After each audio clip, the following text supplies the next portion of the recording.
All right. And I think we are live. A little early. We're a little early tonight, but I just wanted to get started early because I'm an early bird kind of guy. Let's see who's in the chat real quick. Let's see. Some new faces. Mr. Anon. Nice. Jeremy Gray. It's new. Smash Time Me. Oh yeah. Fluffy. Triple H. You should get your box today or tomorrow, Triple H. Got Fluffy in here. Nice. Nice.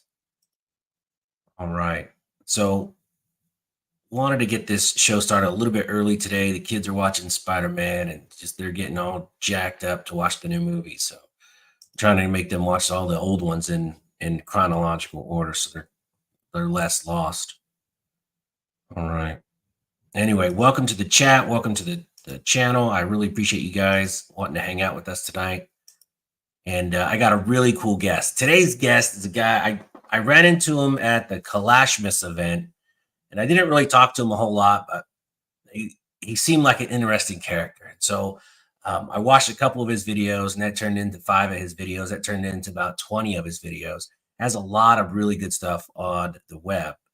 And I just got hooked. His really good content. Seems like a solid guy. He obviously puts a lot of effort into his channel, and it shows. His videos are really pretty high quality. So without further ado, let's bring him on. Mr. Klay. What's up, buddy? What's going on, everybody? Happy to be here.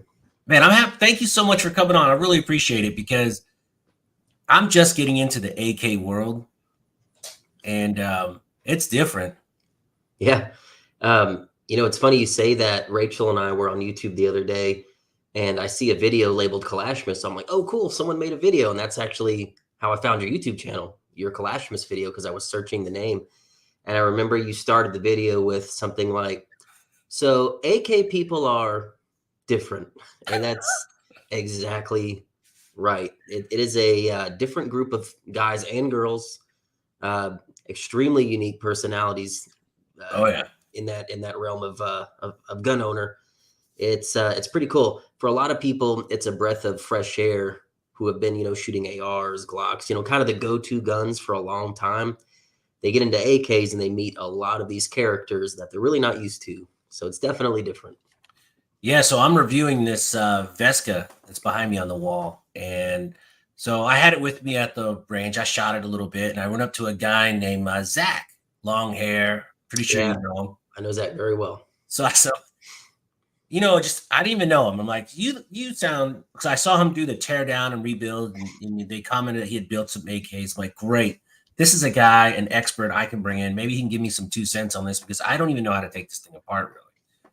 So I said, hey, what do you think about this Vesca? And he got the cleaned up version and said I should throw it out before it blows up in my face. I can just imagine what Zach would say. So yeah. And he's actually really fun. I put about 1,000 rounds through it. He took it apart. He looked at it. He goes, well, it doesn't look like a total piece of trash. I go, thank you, man. Appreciate that.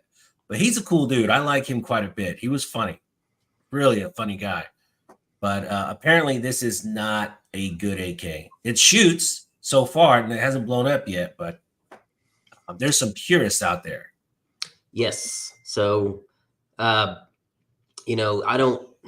just to give you the rundown, for a lot of people that are just getting into AKs, the American-made AKs are, it's usually the option that everyone goes with, just because price-wise, you can't really touch imports anymore that come anywhere close price-wise to American-made AKs. So like your PSAs, Palmetto State Armories, the Century-made AKs, some of the Pioneer Arms stuff. I mean, they're all priced like around between $600 and $800. So for a lot of people that just want to see what AKs are like, that's an easier pill to swallow than Bulgarian AKs going for $2,000. Kit builds. What's a kit build? You mean a gunsmith has to build my AK? Like, a lot of that's just a little too much for people at first when they're just trying to dip their toe into the AK pond. So, without going too deep into it, Century has been importing AKs. Century honestly has imported more AKs in this country than any other importer combined. I think what they told me was, It's like 99% of the AKs in this country have Century Arms stamped on the side because they were either manufactured or imported by them. That's how many guns they brought in. A lot. So they started making their own AKs, and some of the early ones did not go well, and that stigma has kind of stuck with them even to this day. But I'm rooting for them. I hope their guns last. I hope they do well in the future. But some of the older ones they made just really earned a bad reputation, unfortunately. Yeah, yeah. Well, PSA's been working their way out of the reputation jungle for a while, especially their first ARs are not that great either. So when I first moved to Texas about 12 years ago, I picked up a couple Wasser 10s. That was like the bare bones, junkiest AK, I guess you could buy at the time.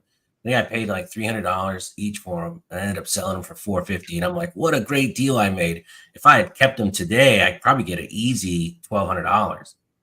Yeah, probably really close to that. At one time, Wassers were considered the trash AKs back then. Yeah, now they're considered. Oh, I mean that's a true Romanian import. It's a cold hammer forged chrome line barrel. Everything's cold hammer forged. We're losing imports left and right.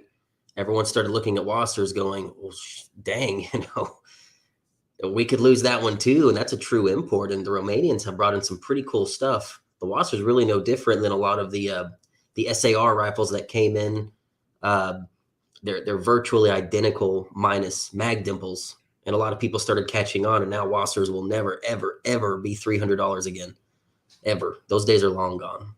And it's bananas. I remember I had a chance to buy a bunch of SKSs because in California, the coolest gun you could buy was a SKS, really. It was like a SKS or a Ruger Mini 14 because you could have magazines you could take out. I was buying those for $99. Yeah. And that was like the best of the best. I mean, for $79, you could get one that was all dinged up and jacked up, but it was still a functioning gun. Now, I mean, it blows me away that I see SKSs now going for $500-$600. Yeah, unfortunately, com block guns had such a bad reputation 20 years ago, plus, especially during like the ban era of the 90s, the assault weapons ban. Unfortunately, ever since Vietnam, up until I'd say at least 15 years ago, AKs, SKSs, VZ58s, just anything that was com block had a bad reputation. People would say they were poor quality. They were built by kids up in the mountains. They had really bad accuracy. We've all heard that gun shop lore since we were kids. I'm 30, going on 33 now. I remember a time where, it was just ingrained in my DNA to think AKs or anything that was not American made was crap. Chinese AKs, crap. And now, today, Chinese AKs are some of the most collectible, high dollar, most expensive, valuable AKs money can buy. But at the time, people didn't think that way. And now, like you're saying, SKSs, that's the gun you should invest in right now while they're still halfway affordable. Mosin Nagants, we're going for $300 to $500. Those used to be $98, garbage rods. Right.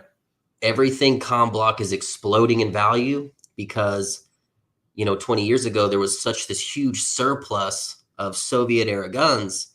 And that's slowly gone down to barely anything trickling into this country. And now no more Russian imports. Chinese imports went away a long time ago. At any moment, we could lose Bulgarian imports or something. And it's just going to drive the values up even more. Scares a lot of people, and those prices keep going up. Yeah, I bought a Bulgarian AK parts kit. I think I paid about $80 for it. Damn. And then all I had to do was get a receiver. And I remember I got this receiver, and I was going to go meet up with this guy in Houston. His name was Merrick, some old country AK fanatic. He helped invent Ubuntu. So he had all this money, but he looked like a mountain man. And he was doing this AK build party, and I didn't know how to do the rivets right. Man, it was horrible. I just gave it to him like, here, man, I'll just trade you this because it's so shitty. He goes, I'll just redo it. I go, thank you. I don't want to take it home. It's so putting them together, it's a lot harder than it looks. Oh yeah, I mean, there's if you went today and decided, you know what, I want to have an AR-15, I'm going to buy all the little pieces. You could put it together. Honestly, you could put it together on your coffee table if you had like a punch set and a small hammer. Yeah, I've done it. Yeah, everyone has. Everyone knows it's basically like Legos. You're assembling something. With an AK, if you started with a parts kit, let's say you got a parts kit that happened before the barrel ban. At one time, parts kits could come in the country with their original barrels, and those were the glory days. Yeah, the one I had the barrel. Yes. It actually came with the receiver too, but the receiver was cut in half. So I'm surprised you got that for $80, a Bulgarian That kit was like in 12 years ago. My first moved here. Yeah. Is a Bulgarian original barrel kit today. Was it 7.62 or 5.45? 7.62. And I remember it had the weird wood grippy handle in the front. It was like a wood grip in the front. It was crazy looking. I think they called it a paratrooper. Yeah. It could possibly have been Romanian. A lot of Romanian kits had a wooden dong. Oh, yeah. Maybe it was Romanian. It's been years, man. Yeah. So, even that kit today, the cheapest you're going to pay, in my opinion, would be like $400, just the kit. Wow. Because you have the original barrel. Then after a while, there was a barrel ban put in place where no parts kit, no matter where it comes from, can have the original barrel, which sucks because that means there's all these kits available, but there's not that many American companies making barrels for all these random kits. So there's no way you assemble it. But, even today, these kits at one time, AKs were so cheap at one time. People would have, kit building parties in a garage. Everyone would buy an $80 kit. They'd go to a guy's house that had the right press. He had all the rivet tools and everything. Right. They'd all assemble AKs and drink beer, and it was fun. Well, now a kit's $400 to $1,000, not counting the receiver you have to buy and everything else. It's extremely difficult to get into AKs today. It's just cost prohibitive, unfortunately. One time AKs, that was for the poors. That's what the poor kids got into, and ARs were for the sophisticated among us. Now AKs are much more expensive to get into than just about any other gun. If you're trying to get into imports, that is, they're extremely expensive. All right, let's see. Let's look at the chat. Everybody, real quick, if you're not a subscriber, I'll put his link in the description. You got it. Is it Clayco? Yes, Clayco 47. Clayco 47. All right. I don't know if it's Clayco or Clayco. I don't want to insult you. Let's see. Gator says he paid $430 for a Chinese SKS. It's not too bad. Yeah, it's about the going rate these days. Man, I can't believe I practically gave that thing away. Yeah. I was so frustrated with the SKS because I spent like 2 weeks trying to get the Cosmoline out, and I was so mad. Like I couldn't get all that damn Cosmoline out. It was driving me up the wall. You know what people do now? I've got a couple of SKSs out of the crate when they're just caked in the Cosmoline mineral spirits. I'd fill up a spray bottle with mineral spirits, keep hosing it down, and eventually it'll just dissolve it all off. It takes you like an hour, but it's about the only way to do it. Every time I clean that gun, I would find more Cosmoline. You never really get it all out, especially those Yugoslavians. I think they moisturize with the stuff. They cake their guns. I know it. So there's a question in the chat. What's the cheapest AK to get into right now? It's like if you wanted, say you had not the cheapest AK, but what's the cheapest quality? There, let's do that one. What's the cheapest quality AK where if I were to take this to the next Kalash Bash, I want to get laughed at as horribly as I did? That's the number one question everyone asks. What's the AK right now to buy? What's the first AK? And it's a kind of a hard question to answer just because, for me, as far as American AKs go, it all depends, man. It depends on what you're willing to spend. $500 is not going to buy you an AK. $600, probably not. $700, maybe. $800, or I wouldn't even look. So, probably even for what you have on the wall, I think those are selling for what, $800 right now, maybe a little bit less. I got that on Gunbroker for $499. Okay, so that's definitely. I think the Viscas are definitely the cheapest way to get into it. I've seen them up to $1,200 though. Like I say, it's crazy. It depends on what panic we're in or whatever. Right now, everything's inflated, so just be ready for that. But honestly, I would say save up a little bit of money. Try to get like $1,000 together. I know that seems crazy to some people that are not into AKs. The American company right now that I trust more than any is Kalashnikov USA.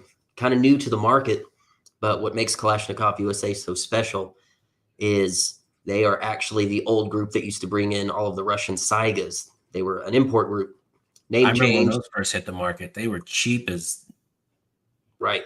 So that company was sold, name changed. Now they're Kalashnikov USA. But what's so cool about the company is they have a lot of Russian data packs. That means they have the exact blueprints, the exact metallurgy mixtures. They have everything to make real Russian clones. They make the 9mm Saiga bitch-ass clones called the KP9s. Probably seen a lot of people with little 9mm AKs running around. yeah. Extremely popular gun. They finally came out with a 7.62. It's called the KR-103. They're a little over $1,000. It is as close to a Russian Saiga 103 that money can buy without paying almost $3,000 for a real Russian one that's been in this country for maybe 15 years at this point, that someone might be willing to let go. People are having good luck with some of the third generation Palmetto State Armory AKs, but a lot of people aren't. Right. So I would say for me, the KR-103 is like the best starter. Or if you can find a Wasser, a current production Wasser for less than $1,000, buy it right now. Don't even think Man. about it. Buy it right now. Mind blown. Somebody in the chat, oh, my good friend, Stephen Winchester, says, Clay, what AK import do you think is the best? So money's no object. What is the best AK you can buy right now? Without having to do anything, to me, Arsenals, the Bulgarian AKs, if you can find the 100 series, so if you can find an SLR 107, which is 7.62, 104, which is 5.45, or 106, which is 5.56, any one of those in the side folding variant. So it would be an SLR 104, 106, or 107. They're not imported anymore. Up until like a year or two ago, they completely stopped coming in. But if you can find one, what's the price on something like that right now? The 7.62s are probably the cheapest, going for like 2,200. The 5.45s are probably going for like $3,000. The 5.56s are probably going for 2,500. Next year they're going to be more, but that's probably the best AK that has ever come into this country, hands down. No kidding.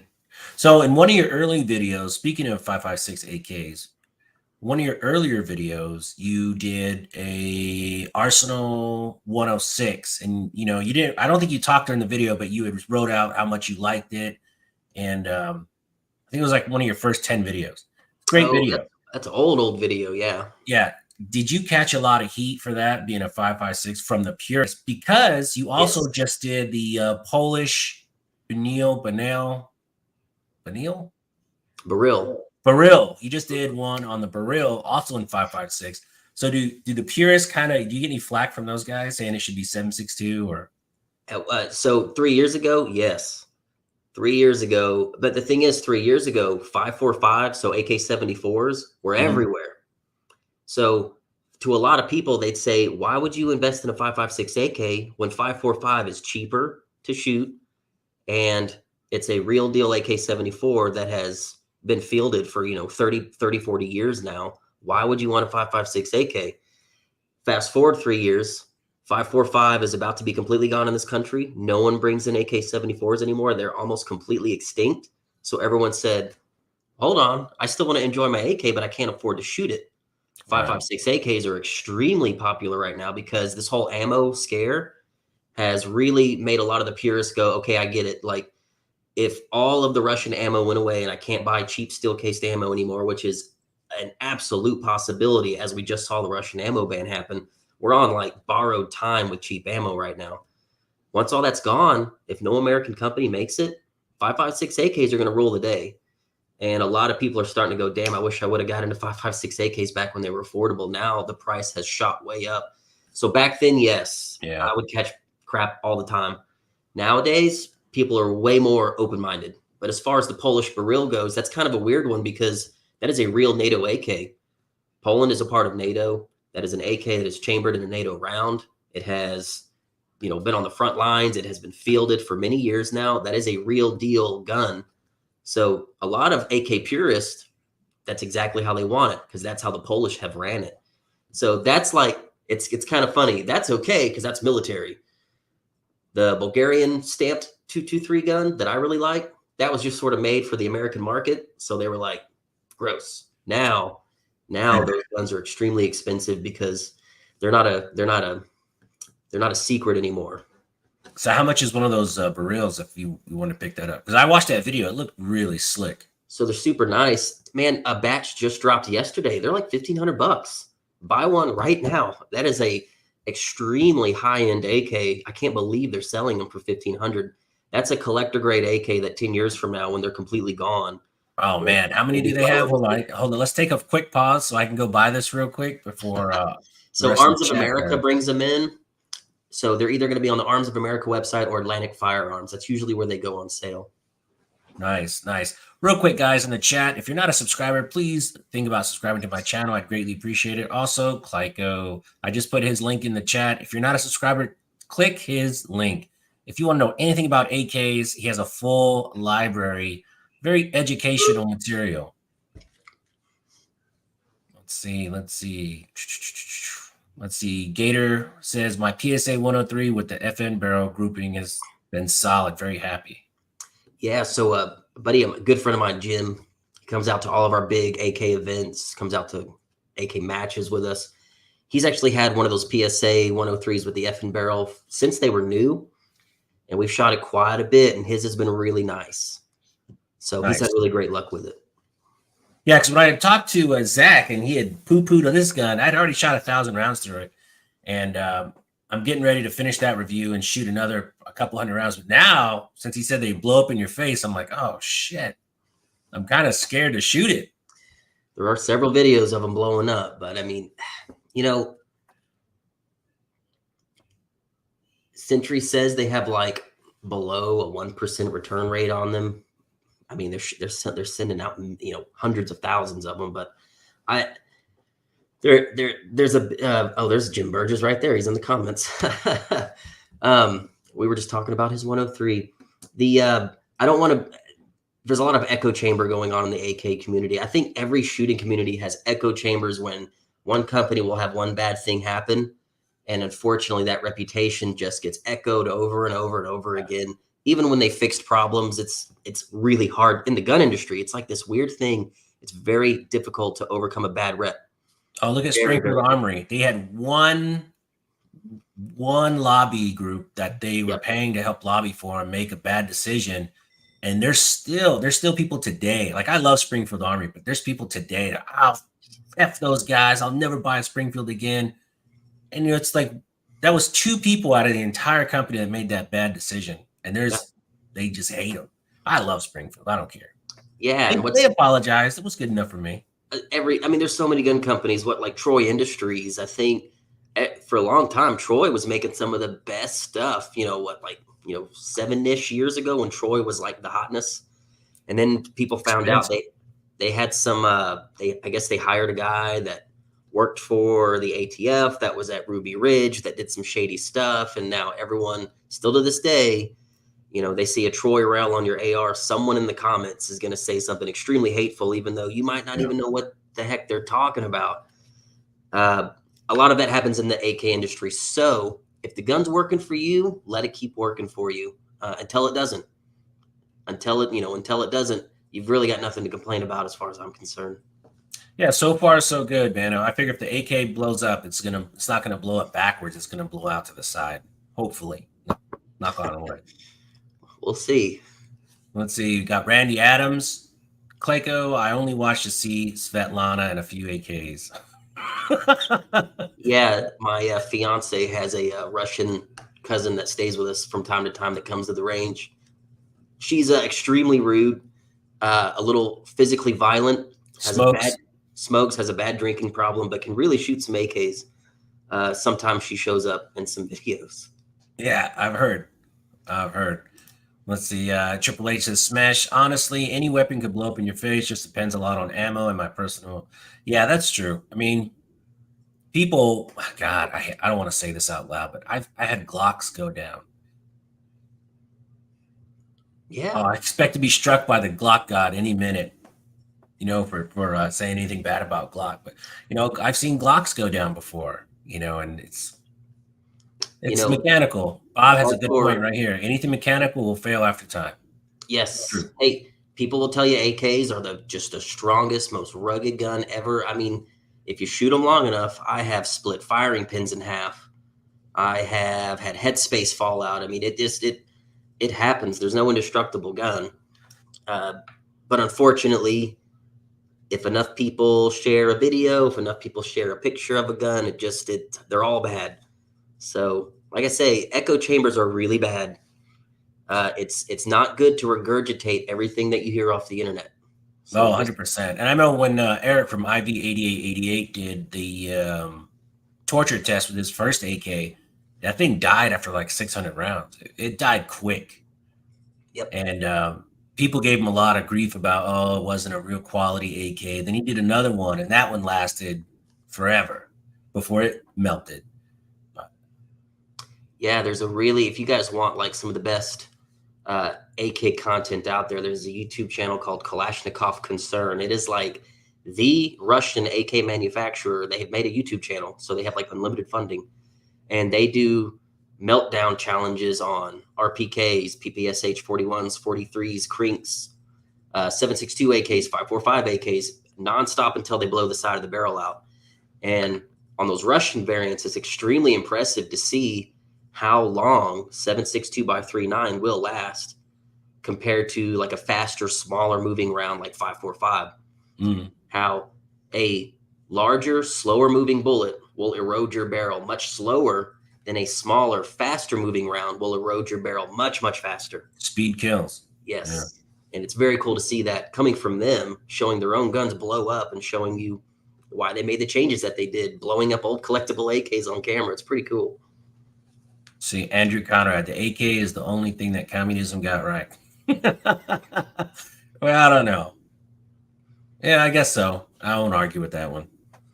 Yeah, like I say, unfortunately, still to this day, AKs have a weird stigma. I signed Rachel up for like a defensive carbine class like 5 years ago. She was just getting into shooting, and I had like a Spikes AR I'd thrown together, and I said, let's just put you through a defensive class with an AR, and eventually I'll bump you up to AKs. ARs have no recoil; they're extremely light. Blah blah blah. The instructor knew that I shot AKs at competitions and did all this stuff, and I was kind of sitting in on the class listening, and the instructor's looking around. There's like 12 students, and he says, so everyone here brought an AR, right? And everyone's kind of going, yeah. And he looks at me and he goes, sorry, I was just making sure nobody brought an AK. I hate to say it, Clay, but I'm just saying that's a bad guy gun. We shoot at people with AKs. I'm just like, that's such a typical fuddy thing to say. Unfortunately, They just still have this weird stigma that it's a bad guy terrorist gun that's poor quality. I think time has shown us that it is 100% false. It's the most popular gun on the planet. There are statues of this gun all over the planet. It's on several countries' flags. There's a reason for that. But that's not to say it's the best gun on the planet, but it is the most popular. It's really good for robbing banks. Yes. As you North did a Hollywood. video on the North Hollywood shootout, which, I'm from LA and I watched that live. Oh, did you And really? I was sitting there watching it going, what the heck is going on? I thought it was a movie at first. I was like, this is crazy. Yeah, it's pretty unbelievable that two guys with a couple of Chinese Mac 90s, a Bushmaster Dissipator, and an HK 91. Two of the AKs were illegally converted to full auto. The AR was full auto. Yeah. Two dudes completely changed the way law enforcement works. Yeah. I mean, I remember they were shooting at him with a lot of those guys were carrying revolvers too. Yeah. And yeah, these dudes had homemade body armor and a couple of AKs with a trunk full of drum mags, 75 rounds at a time. I know, it was nuts. It's funny. One of the things I really want to go do, because I'm so interested in that shootout, not glorifying it, is just a very interesting moment in time. They have the LAPD museum where they have the car there. They have what they wore that day. The guns are all there. Extremely interesting how much that I'm surprised like a full-length feature film hasn't come out about that. There's been like small, like straight to TV movies about it, but I'm surprised someone hasn't done a full-on movie about it. Oh man. Well, they probably don't want copycats going out there because, they did really well for a little while. And then the one guy just decided to blow his brains up. But those guys were jacked up on, I think, PCP. Yeah. They were high as a kite. I don't care if you're wearing body armor or not. You get shot with a gun, it's going to hurt. But nothing was phasing those guys. Yeah, and I think they said that the guys were really big fans of the movie Heat. Apparently, Yeah, they like used that movie to kind of plan how to manage the situation when robbing a bank from the movie Heat bananas. because it was so realistic. Bananas.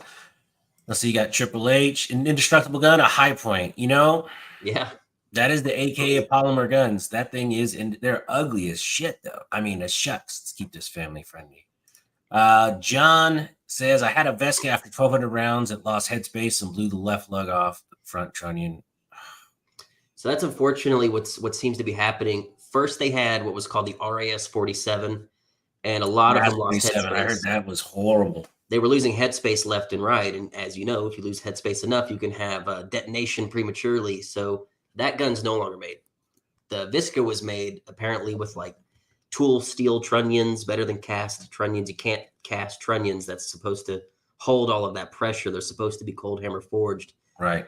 The Visca was supposed to fix a lot of that, but some people are still having problems with barrel pins falling out, which will cause you to lose headspace almost instantly, or just losing headspace in general. I'm sure these are very limited cases, but it I'm going has to happened. duct tape that when I go to shoot it next time.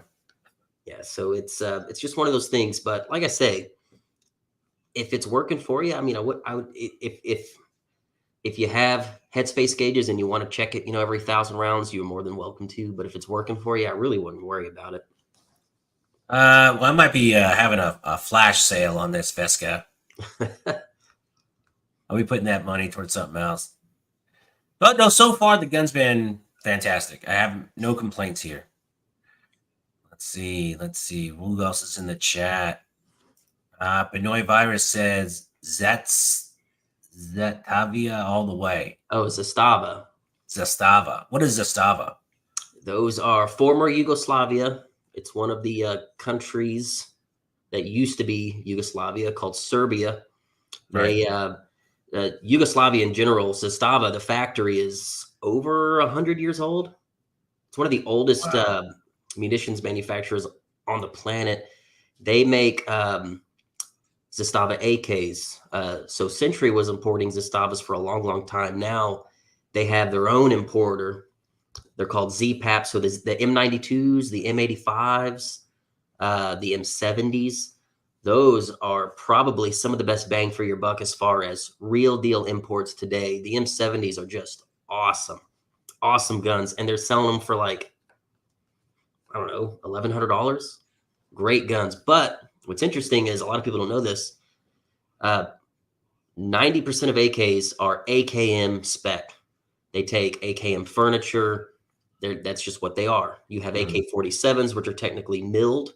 You have AKMs, which is AK modernized, came a little bit later. Then you have AK-74s.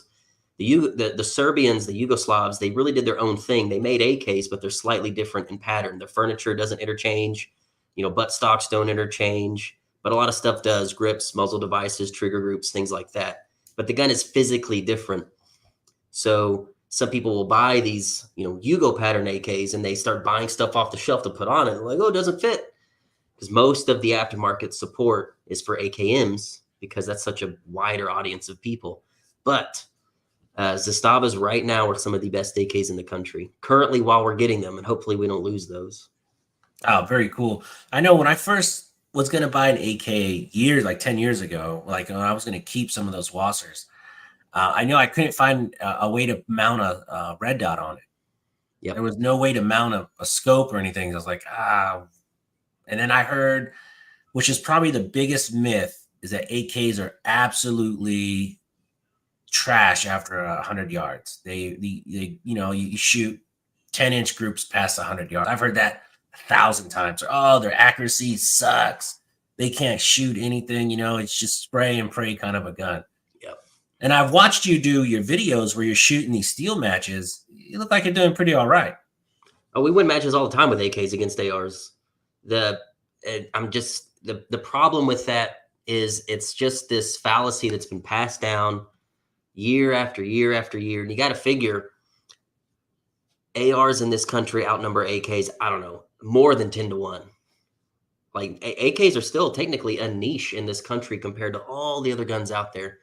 So for all this time, you have all these people that will spend 10 years on an AR-15. They know everything about it. They can take it apart, put it back together upside down before the nose starts to bleed. They know what their holdovers. They know everything about it. They'll pick up an AK for a weekend and go, oh man, the recoil and what the hell is meters? We don't use meters here, or because all the sighting setup, that's not for an American. That's not an American measurement. That is the metric system. So zeroing them is a little bit different. Everything about them is different. Once you know all that, you can pull off awesome groups. But people will have that one time with an AK after only knowing AR-15s, and it's a completely wildly different experience. Shooting, loading, everything about it. They come away going, I hate the ergonomics. I can't hit anything. I don't know how to zero this thing. It's a piece of trash because they just don't spend much time with it. If anyone out there, anyone spent half as much time on an AK as they did growing up with an AR or whatever their favorite gun is, they would be just as good. Just as good, because the gun's way more capable than we are. Yeah, so when I first got that and took it to the range, I've never shot an AK. Well, I have once or twice, but not a lot. And I kept trying to do the reach over charge, and I'm like, this is super uncomfortable. But in your video, it's like, no, you just chuck it, and you just use your right hand to charge it back. And I was like, oh, that makes more sense. So, guys, if you're not a subscriber, again, I'm going to put his link in the chat. Subscribe to his channel because it's highly educational content. We have Gator in the chat says Zasvia M70 Walnut. I got one too. So beautiful with the nickel bolt carrier. Oh yeah, they're gorgeous guns. I love the walnut furniture. So I see someone said that he picked up a Zastava for right under $1,000. That is an awesome value for a really nice import. Urban Ninja, is that true? Can you still get that deal? Because I need to get one like right away. Because I'm scared to shoot this now. I don't want to get it, blowing it up. Oh, I wouldn't buy into that too much. But yeah, if you can get a current Zastava M70 for less than $1,000, do it. I did a review on an M70, and it's one of the best AKs I shot this year. I was so impressed. Really? Now, the stuff that comes with polymer furniture, I can get, I want a real Russian red. I want a classic looking AK. So what's good about change the furniture AK, back? Yes. What's good about this, $1,000 polymer AK, buy it just to get the gun. You can get rid of the furniture. Zastava on their website, you can buy the walnut, the tiger stripe, blonde wood. They have, modern synthetic furniture, whatever you want. Magpul makes furniture for them that just slaps right in. But to get a nice AK like that for $1,000, who cares what furniture it has? You can get rid of that in a day. Don't let the furniture scare you. That's 20 minutes. And Yugo pattern AKs, the furniture is extremely easier to change out, easier than an AKM. Buttstocks on AKMs are kind of hard to get out.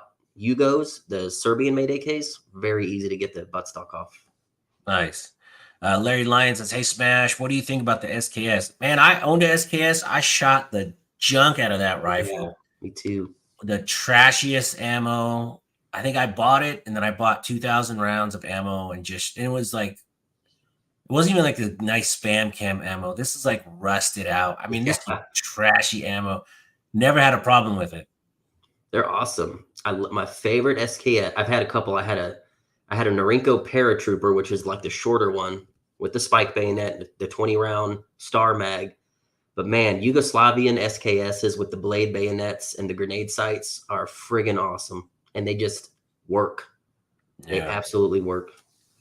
Shooting Gallery New England, another good channel, everybody. I love AK Ergos. I've been looking for a Mac 90 forever. Yeah. Yeah, and the Mac 90s. Back in the day, Mac 90s were considered Chinese trash. And now that was a gangster gun right now. Yeah. That's the gangster rap gun. Urban Ninja says Classic Firearms has it for $9.99. Oh, yeah, that's a deal. It's a good deal. I might have to, maybe we might have to take a quick break. I have to go buy something real quick.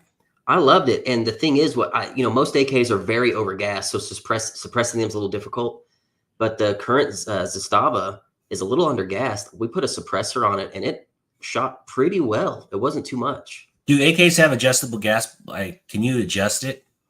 You'd have to buy K&S Precision. A lot of people know that company for their AR-15 parts. They make gas pistons. You just swap out the gas piston with some hand tools. It take you 30 minutes in your garage, and you've got like 80 different gas settings now, which is an absolute must if you're going to suppress an AK. They're already overgassed to It run looks reliably. sweet suppressed. When you were Oh, shooting that dude. one recently, that thing looks ridiculous. Dude, with the gas turned down on a can, I'd put any suppressed AK against a suppressed AR. They shoot so smooth and soft and Hey, quiet. Will. Hold on. Will in the chat. Let's see. I love my Polish. Will, you need to suppress that Polish. Come on, man. Let's do it. Polish AKs are some of the best, man. They really are. The WBPs, the FB Radoms, those are the fit and finish on those things. It's just beautiful. Like polymer to Serbian red furniture. You won't regret it. Yeah, I want a classic red. I wonder if I could put red furniture on this and they just use it as a wall hanger. Yeah, you definitely could.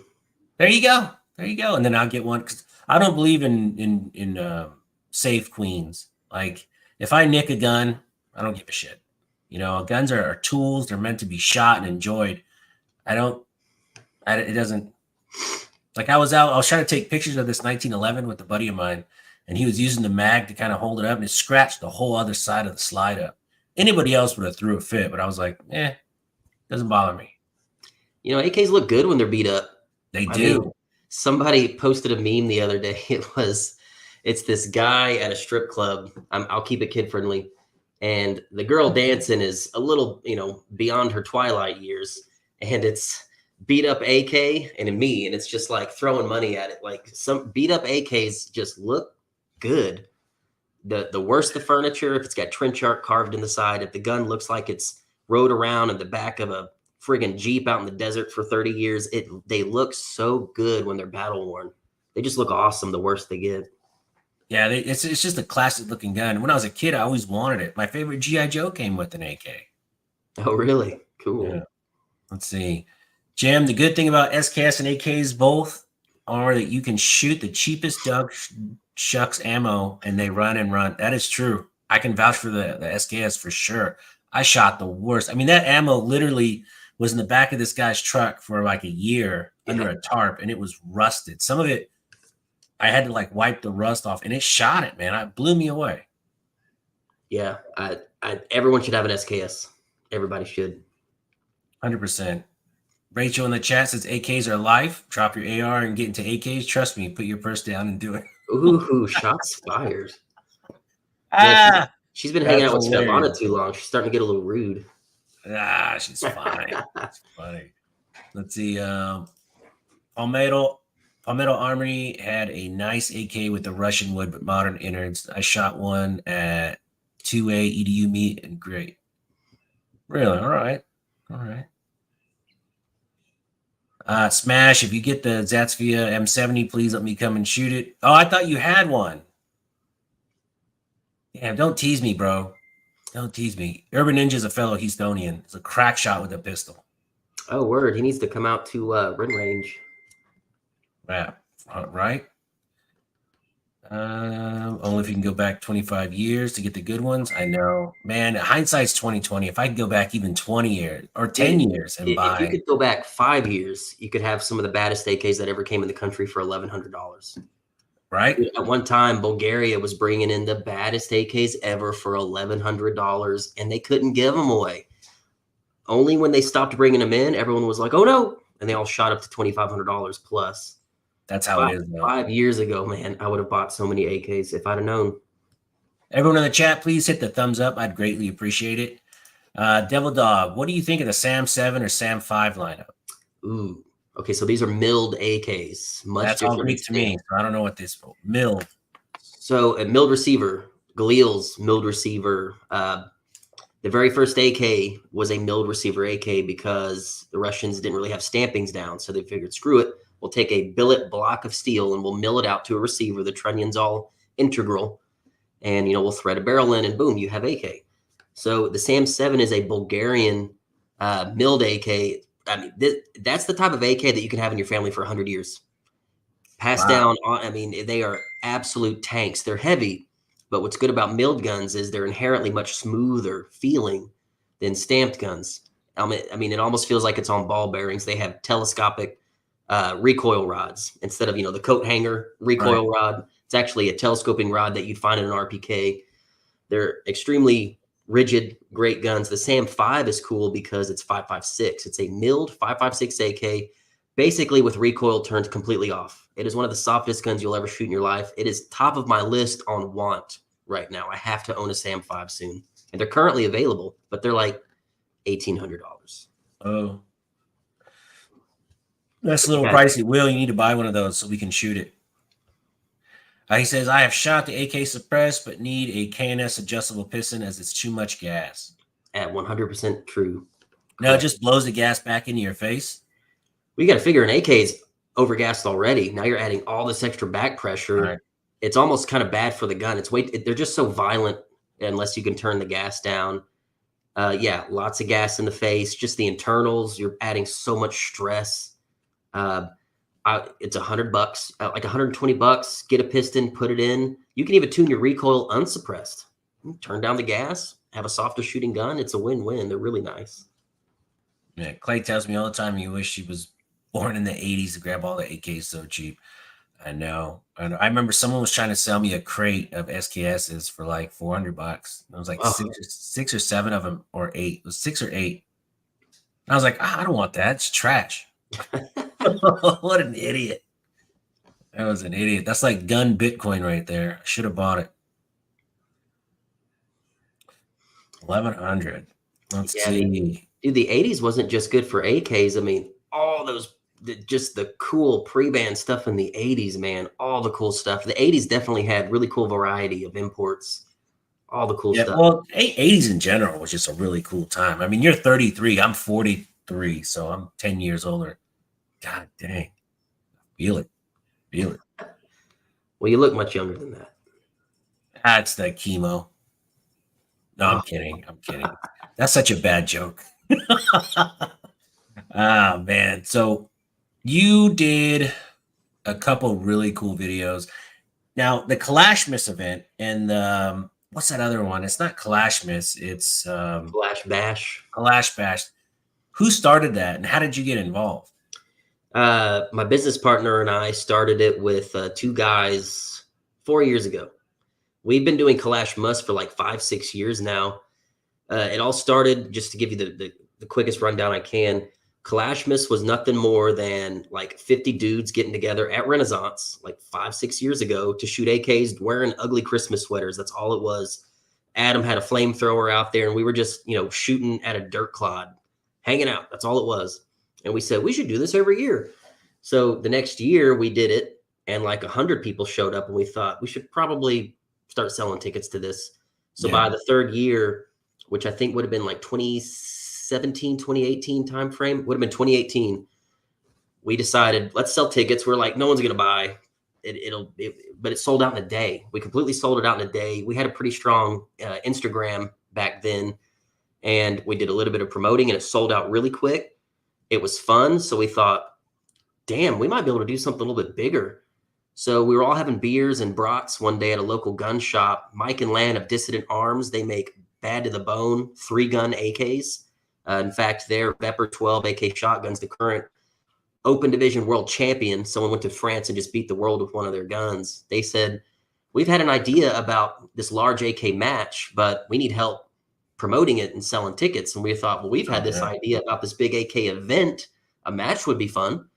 So it's kind of, we all put our fists in and said, all right, you guys provide a big match. We'll provide a big party and let's see what we can do. And Kalash Bash was born in 2019. We had, I want to say about 300 people come out, shoot a big match. It was a 2-day event. We had a ton of vendors. We had like 30 grand on the prize table. And then 2020 came, COVID hit, we had to, reschedule like 6 months back to October. We sold 550 tickets. We had 50 grand on the prize table. We had another Christmas event. This year we sold 750 tickets. We had 60 grand on the prize table. It just keeps getting bigger. And Kalashmas, it's just a fun, small thing we do every year for like $20 or whatever it was, 20, $25. Yeah. That's all it is. We found out that these AK guys have nothing to do. There's so many events centered around ARs. Right. If you're into pistols, they're everywhere. Right. You could throw a rock and hit an event for those, but no one there's not much going on for AK enthusiasts where you would go and everyone there is just like you. You might be the only AK guy there. So we decided to do that, and it's become friggin' really big, way bigger than I ever thought. And it's just Oh, it's cool. It was a really cool event because have you been to the Iraq Veteran 88 event in Georgia? I was invited, I didn't go. I You just should have have went. I have limited vacation time throughout the year. I have to like Right. So figure out where I'm going. the Clash Miss is like a miniature version of his event. Um, and it was a blast, man. I love that format. I love how it's the guns. You line up and just shoot and have a good time. I think there should have been a little bit more tannerite and stuff involved, Yeah. but no, I had a great time, man. I didn't know what to expect, and I was pleasantly surprised. I had a blast. A very eclectic group. I loved it. I loved it. You should Matthew in the chat says, "Have you guys ever been around an SLR 101?" I don't know what that is. testing my knowledge here. Correct me if I'm wrong. SLR 101. That's an older import from like the mid to late 2000s. Oh man, he'll have to tell me what caliber that is. I want to say that was. Oh man, I think that's like a really rare fixed stock 545 that didn't come in very much. He'll have to tell me exactly what that is down there. An SLR 101 is not extremely common. Jim says pre-86 is when I want to time travel back to Triple H. That was a good time, man. The 80s were great. I mean, heck, I was only like 10 years old, but I had a great time. 80s were the best. Let's see. Johnny Bravo says, I have the Meridian Defense Pestilence, and it's tuned for suppressor. That thing shoots like a dream. I guess you get what you pay for. Yeah. Oh, yeah. Meridian Defense is one of they're like a boutique AK builder. So they're buying really nice kits. They're building them with front sight gas block combos. They're tumbling them those are some of the baddest AKs money can buy right now. So he did really good. Yeah, look, Randy Adams in the chat. Clayco, I had a Chinese 5.56 AK, got for $299 in late 1980s. He sold it in the 90s. Yeah, but I mean, they imported so many Chinese AKs. Somebody has them. Somebody has them. Yeah, I mean, there's a ton of Chinese AKs in this country. So at one time, there was no reason for them to be worth a lot of money because there were so many of them. But now they're extremely collectible. Urban Ninja says, Clacko, do you need an AK to attend these events? Absolutely not. So Kalash Bash, there's two different tickets. You can buy the expensive ticket, which gets you into the match. You got to have an AK for that. Or you can buy the half price ticket, which gets you just into the event. And the match is just something happening in the background. There's machine gun demos everywhere. There's shootable challenges. There's prizes to win. No matter what ticket you buy, you're entered in on the prize table. It was a lot of fun. It was a lot of just people hanging out. It almost had the tailgate vibe to it, man. It was just people hanging out. Oh, yeah. Kalash Bash is just a hangout session. You don't need any gun. And Kalash Bash, that's on you. If you want to compete, you have to have a gun. And it has to be an AK, right?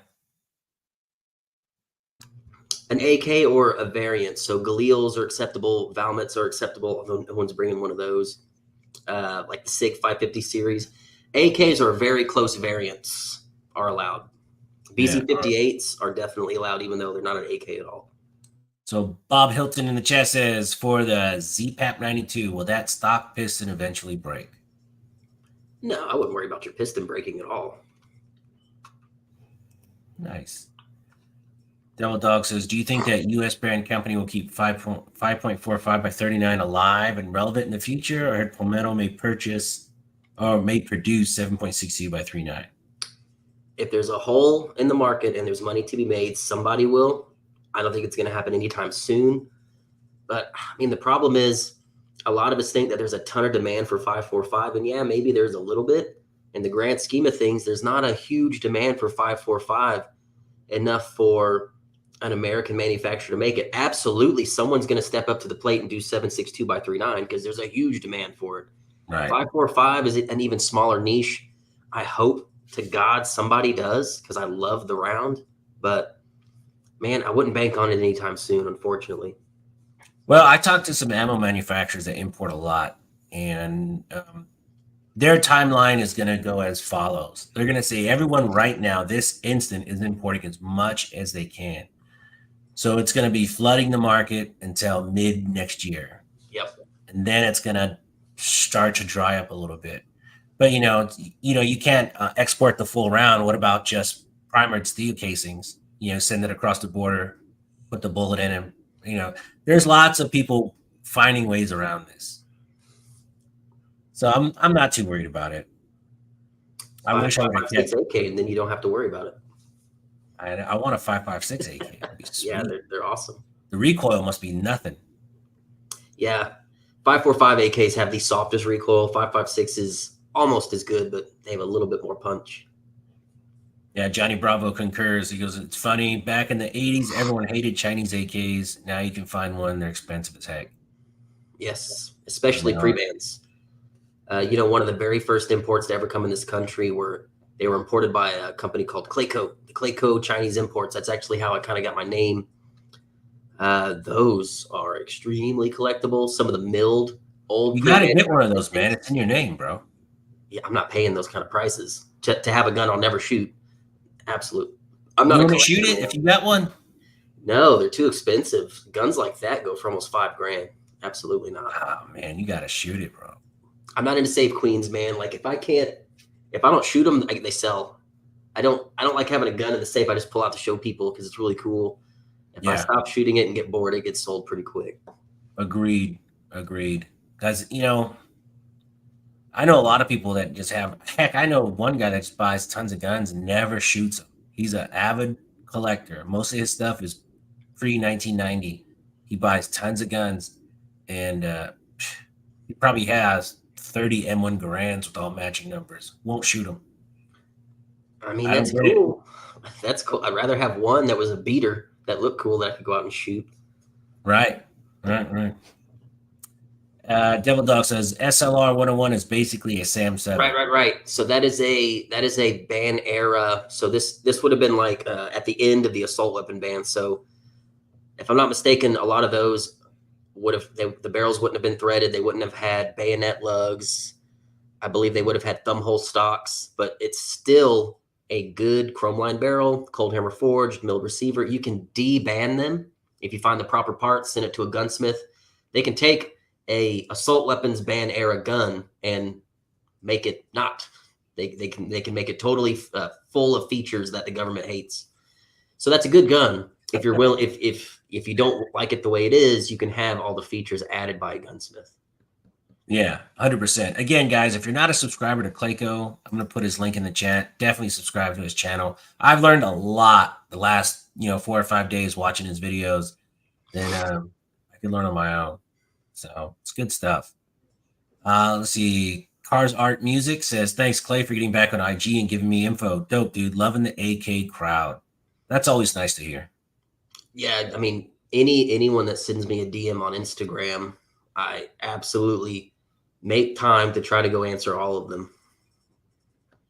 Yeah, that's how we hooked up. Because I didn't recognize you because you had the it was wig on, and I was like, this is his event. I don't even see him here. Yeah, I was dressed like one of those big cat guys that recently got thrown into jail by some lady down in Florida. Carol Baskin. Yeah, he's broke. He'll never financially recover from it, but that's who I was dressed as. So I can see that you didn't recognize me. When I watched that TV show, I was hooked, man. Oh, Rachel and I are fanatical about that show. People binge watched it. I watched the first episode and I'm like, this kind of sucks. And then the very last thing, by the way, she killed her husband. What? Then the next episode, that guy committed suicide. It's like, what? What is going on? Can't make this stuff up. I'm like, these are all real people, and this is real. And that one girl got her arm bit off. They said, well, they said I could have saved my hand, but I was like, nah, just take it off. She's like, I went back to work. Oh God. We've seen them all. We've seen all the season 2 stuff. We recently just watched the new one they aired about Doc Antle, which is the craziest one yet. It's insane. He's the worst. Oh, he's got one too? Doc Antle. They just put I think a 4-part series up on Doc on Netflix. The second I saw it, I clicked on it, and it was like the first episode, like you're saying, is a little slow. And then that cliffhanger they leave you on is like, this dude's out of his freaking mind. I mean, He's Doc's the worst into one. some weird stuff, and I guess those girls are like, I don't Dude's know. a I'm ped- gonna watch it though. dude's a pedophile, man. That's all I'm gonna say. Ah, And he jeez. is despicable. You'll see it. It's terrible, but it's binge worthy.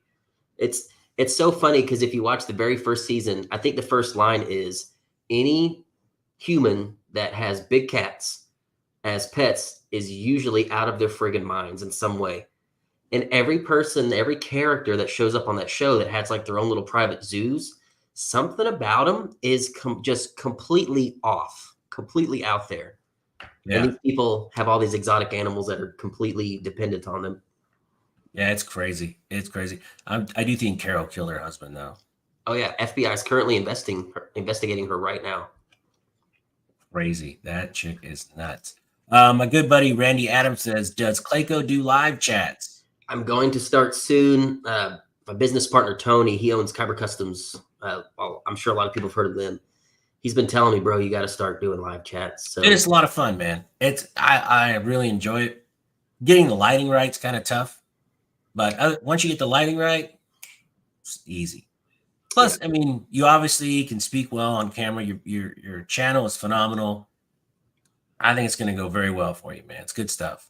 I told myself if I can somehow get to like 50,000 subs, I'll start doing live chats then. Right now, I don't think that many people would be interested. So if I can get up to that number, that's a bit of a pipe dream. I'll start doing live chats. I'll make that promise to myself. No, that you should hit that number pretty quick. What are you at now? You're at 48. No, I think I'm in the low 40s, but It's momentum, man. Your channel, especially this year, because it looks like you started pretty strong, and it looks like 2019 you did less videos, and then 20, and then especially this year you've been banging them out. Some quality stuff. man, I've had a And if you look YouTube at for your a long retention, time. if you look at Like, your retention level too, so if you have 50,000 subscribers, you're supposed to get at least 10,000 views per video, right? And I think you have some you release in like a week, you get 27, 30,000 views. So your view count, you're probably averaging 450, 500,000 views a month. It's not bad.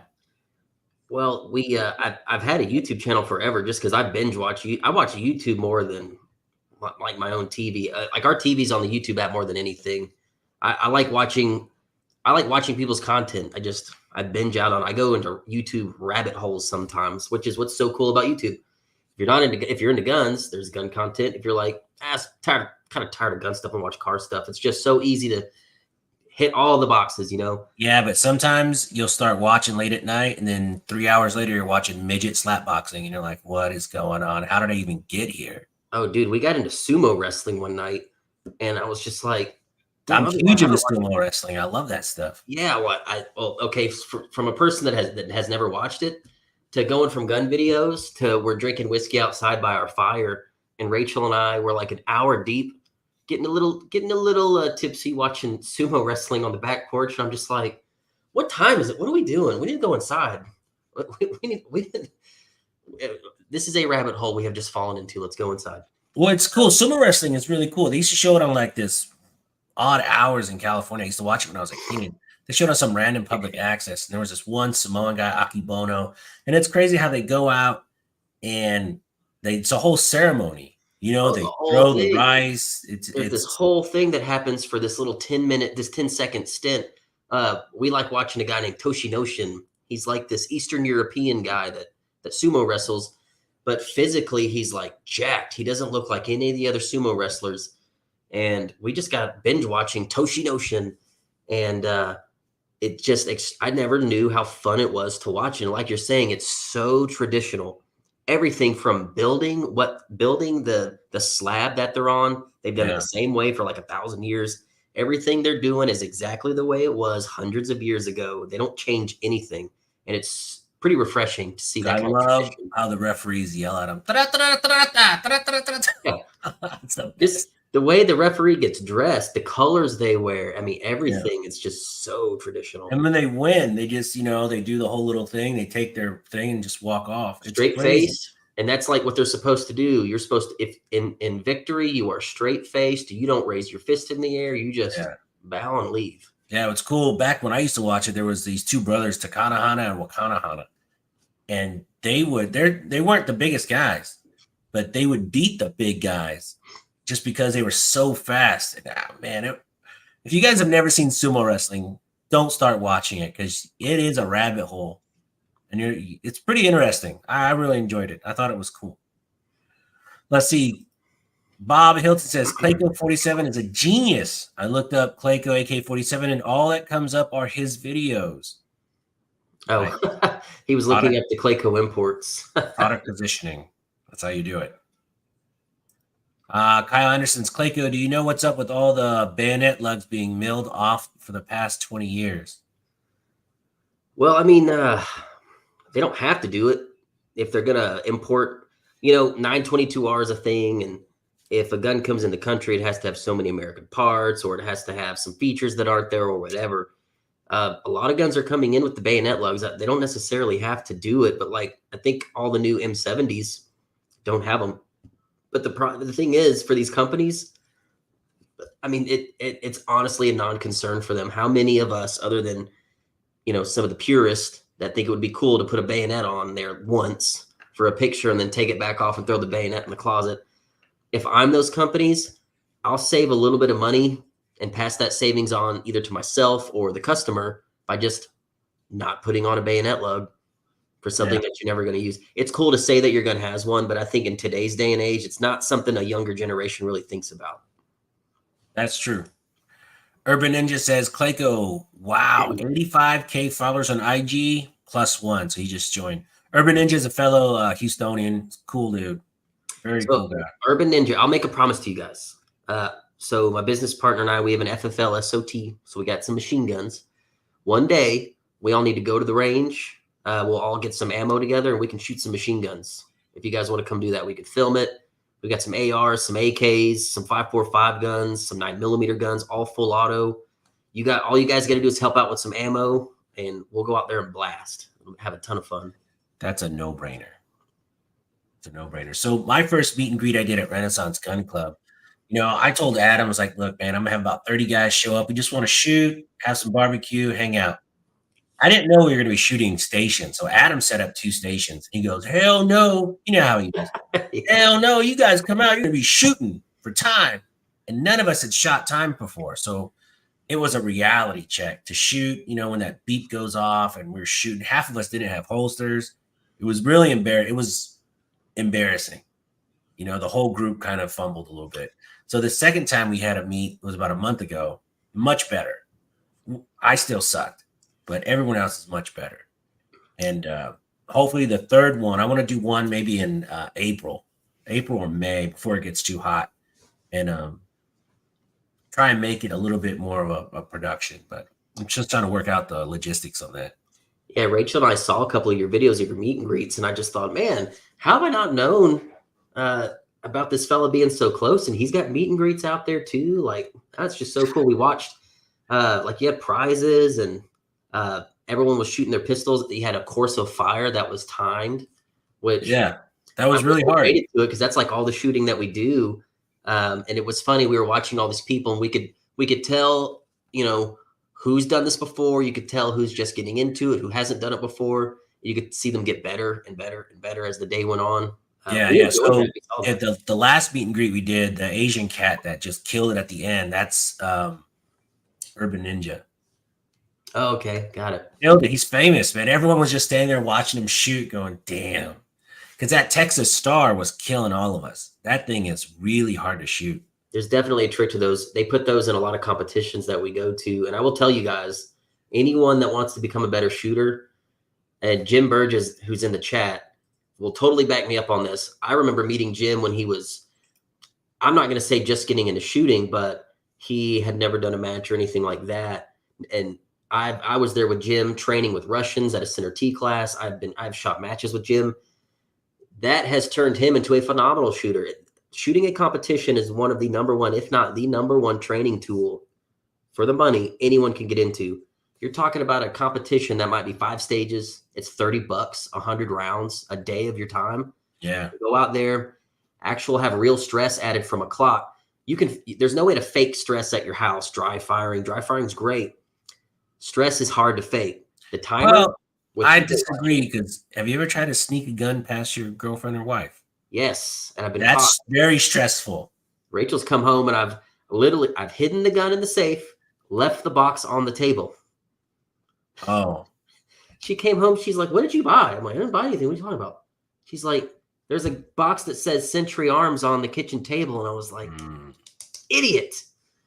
Had to I show her know. the It's so M92 funny. ammo. So my wife, before she got into guns, couldn't tell whatever. Now she knows all this stuff about guns, and it's a double-edged sword. I dig it because as long as I get a good deal, I have free range to buy whatever I want. Like if it's on sale, good for me. But Yeah, you now can't she lie anymore. notices. She goes, "Why do you have all these 1911s? Where'd you get this one? Where'd you get this one? Where'd you get this Springfield?" I'm like, "Oh shit, You can't lie anymore. can't lie, can't lie." I mean, I used to pay $50 in cash and put the rest on my credit card, so it looked like I got a good deal. You'll understand when you're married down the line, you're still young. Let's see. The KP9 is the bee's knees. What is a KP9? So the company we talked about earlier, Kalashnikov USA, uh, That's they their nine had millimeter version. they make a 9mm AK that is a 100% clone of a Russian Saiga 9mm. It's called the Vityaz. That is a real Russian 9mm AK that was like pure moonrock unobtainium in this country forever. Like you would have to smuggle a parts kit into the country, which a lot have been smuggled in and built, which are extremely difficult to build. This company comes out of nowhere with a 1-to-1 clone, like 100% clone correct, and it's like the hottest 9mm, one of the hottest guns right now on the market, and they're freaking phenomenal. They're excellent guns. Man, I'm gonna have to check them out. Like I said, I just got this AK bugging me, and I was like, man, I really want to get more into it. And then after going to your Kalashmas event and seeing the variety that was there were quite a few different guns there. I took a picture of this green Minecraft one for my son. He thought that was the best thing in the world.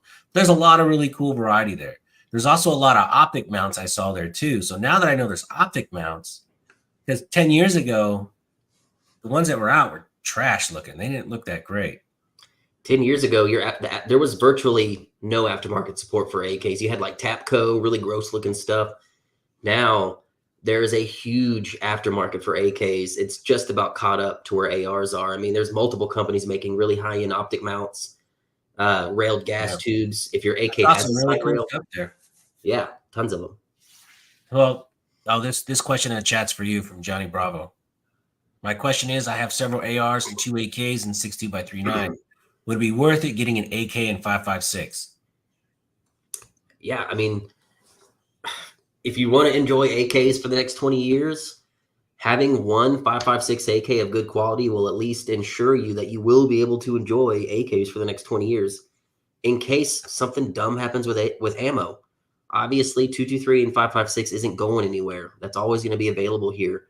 And Right. if you absolutely love the platform, that's just a good way to have some peace of mind that it'll always be there and there's always going to be food for it. So I'm all about at least having one 5.56 AK. Oh, look at this. Look at this. I have 7.60 by 39. I'm in. Thank you, Clay. See, now you have a convert. See the impact you just made? You coming on this live just converted Urban Ninja into an AK. Oh, He'll probably have just wait to fully convert him for the metamorphosis to be complete. I will put him prone on the ground with an RPK on the bipods with a drum mag and just let him go full 75 rounds with a, well, I want AK to do and a that. light machine gun. Yeah, you can do that too. Dude, the I'll go RPK buy some is what gets spam everyone. pens tomorrow. Let's go. Let's rock and roll. Everyone loves the RPK. We've got it, we've got like some regular AKMs that are full auto, but the Romanian full-length RPK on the ground with the bipod gets everybody going. That is my favorite machine gun that we have. Yeah, I love shooting full auto. It's a blast. Plantersville. We're located in a small town called Plantersville, Texas. I know where that's at. It's next to the shooting club in Todd, Mission. Man, I definitely want to move up there. Smash, I don't know if you saw it earlier, but thank you so much for remembering me, brother, about the stickers. Oh, man, wait till you see what I put in the box. You're going to flip out. It's be cool. Walter White, great name, by the way. Clayco, can you guys do a crink hat with gray and black instead of gray and white? In black. Yeah. Hold on.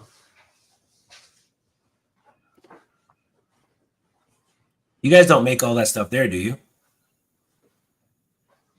Ugh. Look at this. Here we go. Right here, baby. Crink, black and gray. There you go. Oh, that's nice. You guys don't make that there, do you? It's all made to order? We order it in batches. So these are Richardson hats that we have embroidered with different types of variants. Like this is a 762 crink. This is a 545 crink. We also have some with AKMs and all kinds of stuff, various colors. Oh, so you guys don't use like a company where they order directly from a company and it's just yours, but you guys order it and then you ship it out from there. Yes. Yep. So we Wow. order them in batches in different colors, sell them on the website, and ship them out. We do these T-shirts. These Draco T-shirts are ours. This is our company, Third Pin Threads. Oh, that's very cool. You need to get Black Rambo to sport your shirts, man. People buy it like crazy. Oh goodness! Yeah, You ever met that guy? I've never met him. He He seems like a character, though. He's got some funny videos. I'm a big fan. All right. Smash Time sticker on your work truck. Awesome. Next time you go to Renaissance Gun Club, he'll have a Smash Time sticker on his mailbox. I had a subscriber stick it on there like a year and a half ago, and it's still there. I think that's illegal. Is it? It might be. Might be. I didn't do it. Jim Burgess, Clay's too kind because he's in a whole different ballpark than me. But yeah, the competitions definitely get you up on your game. I know. Welcome to the club, Smash. Hey, I'm in the club, man. I love it. Well, no, I'm not in yet. I'm like 5% in. I got to get a decent AK, shoot some full auto, learn some basic Russian curse words, and I'll be all right. You got to know Suka Bliet. You have to know Babushka, which is grandma. Babushka, yeah. That's pretty much it. You just run around saying Suka Bliet and you're good. What does that mean? Or is that not kid friendly? You can look it up. Kid friendly. All right, we'll Google it later. Let's see who else is in the chat. Again, if you're not a subscriber, definitely subscribe to Clayco's channel. It's quality stuff. I just put the link in the subscription. If you're not a subscriber to my channel, I'd greatly appreciate it. You can always unsubscribe if you don't like it. It's free. Let's see. Anybody have more questions for Klay while we have him on? Rock Crusher says a buddy of mine has a Saga in 5.56 for a sale for $1,000. I can't believe that gun's $1,000 now. It's probably at that price in sporter configuration, which needs a full conversion. I know. So when those things first hit the market, they were like $200 and some dollars. And yeah, then everyone started doing those motorized. Yeah. So I mean that's a good base gun to start with, but if you want it fully converted with the parts, you're probably going to have about $2,000 in it to have it actually look like a regular AK. Yeah. Still though, that's about the going rate for a nice Bulgarian AK, and then you have a real Russian AK, so that'd be a good price. All right. So Johnny Bravo has which AK platform would you buy in 5.56? I was looking at the Zatsvia. My 92 runs like a champ, so would I assume their 5.56s are good also? Yeah, so he's talking about the Zastava M90, which is their 18-inch. I have one. I friggin' love it. I've had two. It's one of the best 5.56 AKs and one of the cheapest right now. You can buy their pistol, which is the M85. Those are built like tanks. Both have RPK receivers, so they have bulge trunnions. And the M90 has tunable gas from the factory. So there's like no recoil whatsoever. I love them. Very cool. Will says you also need to get an Adidas tracksuit to get your Russian conversion. Do you have an Adidas tracksuit? Yeah. Rachel's got, I don't know how many. She'll tell you in the chat. She's probably got 6 or 7 pairs. When you get into AKs, you will start to acquire some Adidas wear for sure. Yeah, I do like Adidas. Yeah, you'll start to like them a lot more. Gort says I met Mikhail Kalashnikov at SHOT Show in the 90s. It's very cool. His daughter translated. Oh man, that'd be very cool. Very special. It's very cool.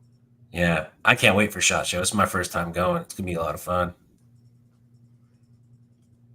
Jay Hartman says local pawn shop near me has a Saga 5.56 unconverted for 600. Oh, you should buy that immediately. Yeah, that's a much better deal. Yeah, because then converted, you might be in the gun $1,600, which to have a Russian 5.56 fully converted for 1,600 is great. And what's cool, a lot of those will run with Galil mags. The Saiga 5.56s. How much do you have to convert it? I mean, what do you have to do to convert it? So those don't have proper gas tubes. You got to locate a gas tube. The trigger group has to be moved. I think you have to have a proper lower handguard retainer on. Front sight gas post. I'm sorry, the front sight post with the proper thread pitch has to be put on. There's several things. You'd have to source all those parts. Those are all pressed and pinned. So that means you got to take it to a gunsmith that has all those tools to drive out those pins, slide everything off the barrel, and they're friction fit. It's not like an AR. Well, some AR stuff's friction fit, but AKs are put on with a ton of pressure, and they would have to repopulate the barrel, press all those parts back in place. The Saigas have to have some holes in the receiver that need to be filled. You have to have it recoded afterwards. It's quite a bit of work.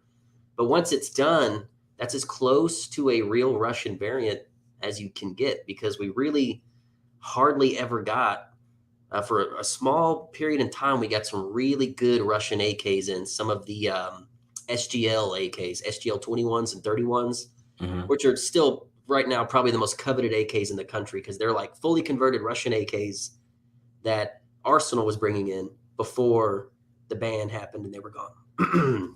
Right. Even more so than Vepers. Vepers were like the last Russian AKs to trickle in the country. And then they just said no more Russian AKs at all. But the Saigas that are fully converted that came that way are probably some of the most expensive AKs in the country right now. They're still cranking AKs out today, right? Russia? Absolutely. Russia has slightly modernized their AK. They make the AK-12. They've made the 100 series forever. Now they make the AK-12 and a few other variants, but it's basically the exact same AK-74 that they, ran back in the Afghan war, modernized. It's just like us with the AR-15. We've had it for so long, and we're probably never going to leave it. We're just going to keep modernizing it. They've done the same thing with AK-74s to this day. Internally, they're practically identical. The muzzle device might attach a little bit different. They may have plastic furniture with pick rail on them, but they are still virtually identical. And they'll probably never fully get away from it because it's such a good platform. Man, Devil Dog has a question for you. Clyco, can you do more videos on your new AK-74? Yes. I shot a match with it, so I have to do the video recapping that. That one's going to come out really soon. I'm so proud of that gun. I've wanted a 74 for so freaking long, and I finally had a nice parts kit with a real Bulgarian chrome line barrel. It's beautiful. I don't have it here. It's at our shop, but yes, more videos to come for sure. Nice. Out to Burn says, sup, Klay and Smash, any word on PSA 5.56 that takes surplus mags? I haven't heard of them doing any 5.56 AKs. I don't think they make any 5.56 yet. I'm sure they will eventually. They had some at SHOT Show last time, but they haven't made them yet. Let's see. Anybody else in the chat? David says, I have 2,500 rounds through my Vesca, and it's still running fine. But that being said, I still check the headspace after every session. Yeah, I guess that's something I should learn how to do. And, just to put the whole life of a gun in perspective, even if you were to get, I don't know, what does 10,000 rounds cost in today's market? 7.62 cheap steel case. What would you say 10,000? 1,000 rounds right now costs what? $350? For what? 7.62 by 3.9? Yeah, $400, maybe a little bit more. $400. I've seen it. It's crazy. Yeah, about $400. So let's say you spend $700 on an AK.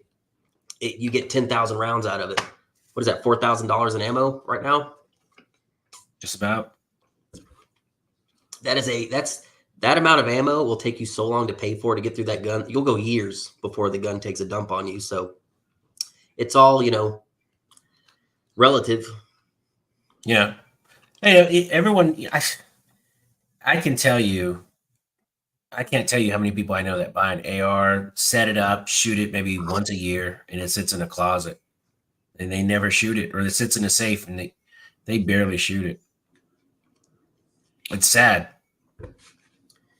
Urban Yeah. Ninja says, "Do you need a camera guy or Sherpa for SHOT Show?" No, my wife is coming with me, so I got her a nice backpack where she can carry all the stuff. So we'll bump into you there. Tony and I will be at SHOT Show this year. Oh, it's gonna be fun. I'm gonna expect to see some Clayco face masks with your logos on the side. Oh no, you won't see that. I don't know. I think they might. I'm sure we're gonna have to wear them, but I'm not gonna wear anything special. Yeah, I'm not really worried about it. So we were just in Vegas in October, and you can walk into any casino. You don't have to wear a mask. The second you sit down at a table, mask on. You can walk around with your drink, your cigarette, whatever. You're fine. The second you sit down at a table or at a slot machine, you have to put your mask on. Oh man, I love Vegas. You know, when we lived in California, we would go. It was only a 2-hour drive. It depends on who's driving. 3 hours, 2 hours, and we'd go almost every other weekend. So much fun. We can only go once a year. We've gone every year now since 2016, sometimes twice a year, but that's the most we can manage. We'd go more if we could. Yeah, well, it was a lot easier when we could drive. Now it's it's kind of a long drive. It's 22 hours. Oh yeah, I made that drive many times. Yeah. Triple H says, "When is SHOT Show?" SHOT Show is in 3 weeks. Man, it's close. Yeah, I'm training for it. I was talking to Dan, the firearm guy, and he goes, "Yeah, man, you walk like 12 to 20 miles a day." I'm like, "Oh shit." Man, I don't remember walking that much. We when I we get went tired last time, tying my shoes sometimes. I don't know about all that. oh dude, when we went, we were like all business. We had like all the companies we wanted to meet on a list with times because you got to schedule time. You can't just walk up and hope Right. that they're going to give you time. We had because we were trying to promote Kalash Bash and we needed sponsorships, so we had to like anyone that was in the AK market, we made a meeting time with them. We went up, gave them the whole spiel about coming to this event for like 3 days, and it honestly felt like work. It wasn't even like a vacation at all. It felt like work for 3 days. And finally, on the 4th day, we just sort of hung out, went out in the desert that night, shot some guns, and it finally got fun. But the first 3 days it felt like all work. Yeah. Since I do like international logistics, I go to these giant trade shows all the time, and I sometimes have to work the booth, and it's horrible.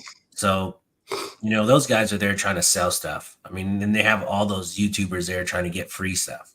Yeah, yeah. So your best bet is just to try. Well, that's what my plan is, just to try and make a quick impression, drop a card, see you later. I'll call you in 2 weeks, because they're not going to know. They're going to see 300,000 people, in 3 days, 4 days. They're not going to remember most people. Oh, absolutely, for sure. And everyone's going to be trying to hit them up for free stuff. Oh yeah, when we first met K&S Precision, we were competitive shooters, and we picked up some sponsors, and we had the jerseys with all the sponsors, and we go shoot the matches, and we'd met K&S, and they told us, they said, it's funny, we've only ever sponsored one other shooter, and all it was, we ended up giving them a whole bunch of free stuff, and then we like never heard from the guy again, and there's like nothing they can do about it. So a lot of companies get burned with influencers or competitive shooters or whatever. They'll send all this stuff, and a lot of times they don't hear anything back. If they do, they might hear something back 6 months later. But I've only done that once, and that was with Olight. Olight sent me a red dot to review, right? No, it was a flashlight, a pistol flashlight. So they sent it to me. I got it at 6:00. She called me. She emailed me at 6:01. Oh, I just saw you I just got off work. I got home at 7. She goes, "Can you do your video today?" Like, it's 7:00 at night. yeah, She goes, "Yeah, can you release it tomorrow?" I'm like, "No." I go, "I'll send it back to you, but I gotta test it, for at least a week or two." And this lady got really upset. I'm like, "Yeah, I'll send it back. You send me what did I do with it? Oh, I put it on my BB gun. I have a full auto BB gun. I put it on. Like, they were so rude. That lady was so rude from Olight. If you guys. yeah. Walter says, "Clay, I thought you wasn't going to SHOT Show." Uh-oh. I might have said that because I didn't. I mean, for us, it's kind of a business thing, and if there's no business to be done, it's very Right. expensive to just go to say, oh, we're going to SHOT Show, because It is very you expensive. can't. If I see a guy at a booth that I know, he's going to be talking to someone. He's going to be extremely busy. What am I going to do? Walk up and BS with him for 20 minutes? It's not worth going just to do that, because you're wasting a lot of people's time. If it's like an NRA event where normal people go, and that's why the vendors are there, just to talk to people, that's different. SHOT Show, though, if you have an agenda and you have something you want to go get done, Right. it's cool to pay the $150 to get your thing. If you schedule enough meetings, you have access to face-to-face meetings with all these people that you would have to email back and forth and have to build a relationship with, or you can go meet them face-to-face. So we have some things we're trying to do this year. We have another event we want to try to kick off. So it makes sense for us to go now and try to talk. Yeah. It's like I basically, I only want to see maybe 6 people I have for sure, just to say thank you and just to meet them face to face. A little bit of FaceTime. Plus, it gives me an excuse to go to Vegas with my wife and hang out and have a good time. Because we used to go to Vegas like every other weekend. God, miss Vegas. It's awesome. It's a fun place. Oh, so much fun. But you know what's funny? I haven't gone in so long. Like all my hotel vouchers, all that free stuff I used to get. It's been like 5 years. So that stuff went away real quick. Man, we are Fremont Street junkies. We love going to Fremont. Did you do the zip line? Never done the zip line. We like to go watch all the free concerts, and there's a karaoke bar called the Cat's Meow that we love going to. Oh, dude. Don't tell my wife that. My wife's Filipino, man. They're born with microphones in their hands. They are. That's the place. Next time you go, take her. It's at the very end of Fremont, called the Cat's Meow. I gotta edit this part out of the live stream. I don't want her seeing that. Let's see. C6 is in the chat. What's up, buddy? You're supposed to be on vacation, man. What are you doing? Your wife's gonna kill you. C6. He looks like a Mustang lover. Corvette. Yeah, I'm just messing with him. Walter says, I decided not to go because it's never going to be the same. It's my first time going, so I'm going. I mean, it sucks that this is your first time with all the COVID crap, but. Well, it's just like, because I do sales for a living. A lot of salespeople will complain and they'll make excuses why they can't get sales. And then for everyone that can't get it, and it's either an opportunity or a negativity. It's an opportunity. It doesn't bother me at all. I don't like the whole mask thing, but I have really, they're not fake masks, but they're real loose. They look legit, but they're really not. I mean, like, it's cool. There were some people there that have YouTube channels that we built a relationship with. That's also a thing, an excuse to go see people that's really the only time you get to see them at Right. SHOT Show, people that live in other countries or way across our country, and that's the only time you ever congregate. That's cool. Yeah. Like I said, I have like 6 people I want to meet face to face, and I got a dinner plan. And then there's one after hours thing I'm going to, and then that's it. And it's just hanging out with the wife.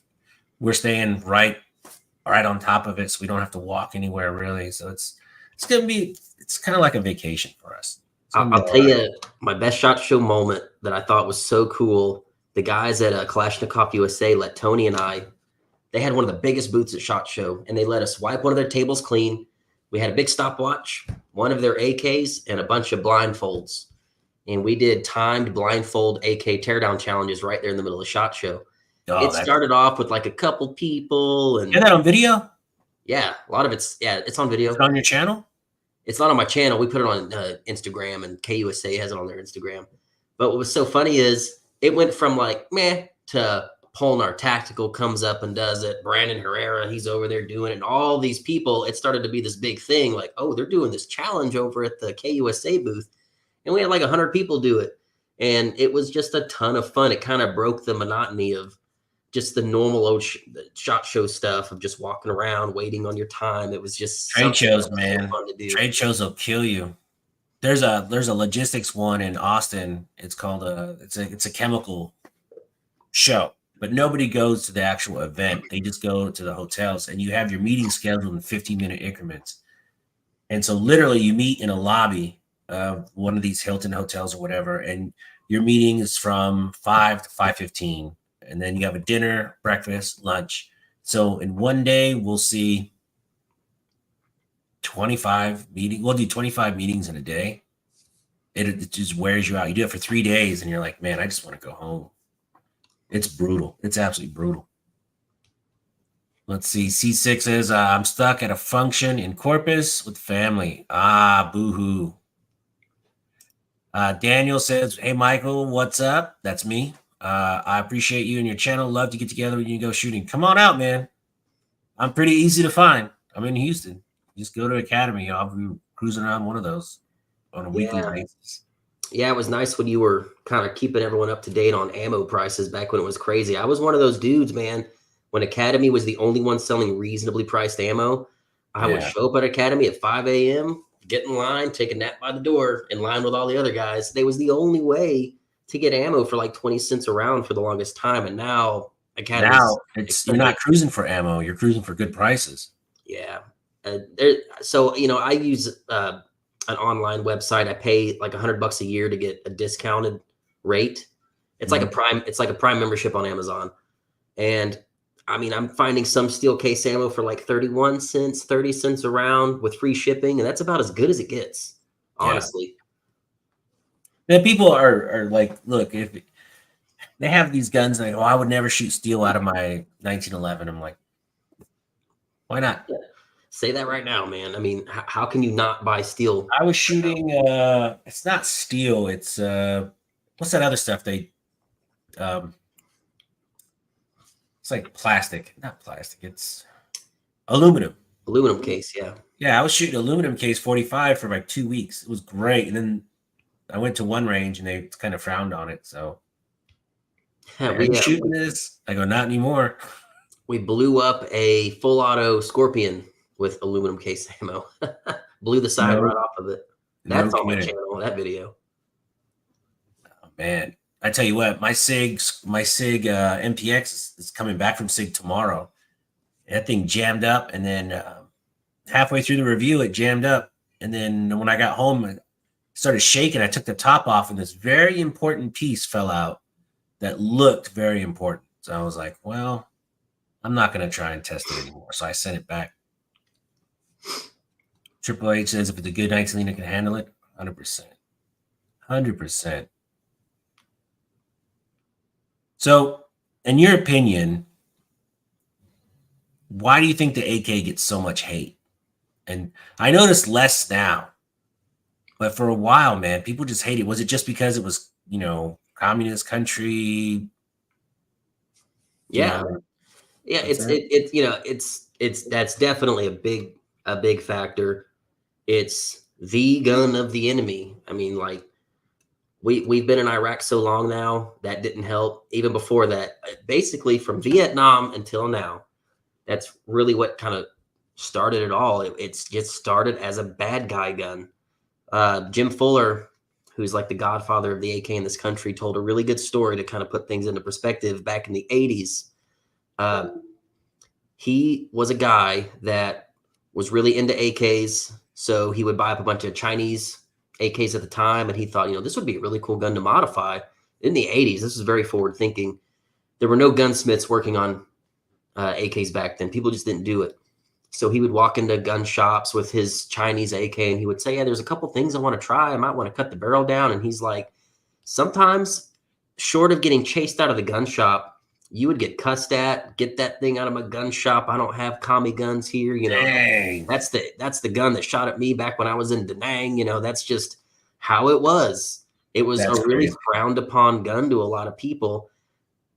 Those guys had kids. Well, dad told me that gun sucks. That's a bad gun. That guy has a kid. Well, dad told me that gun sucks because grandpa said it sucked. And it's just gone on and on and on. It's just this gun shop lore that never really went away. And of course, the AR-15 is such a good gun.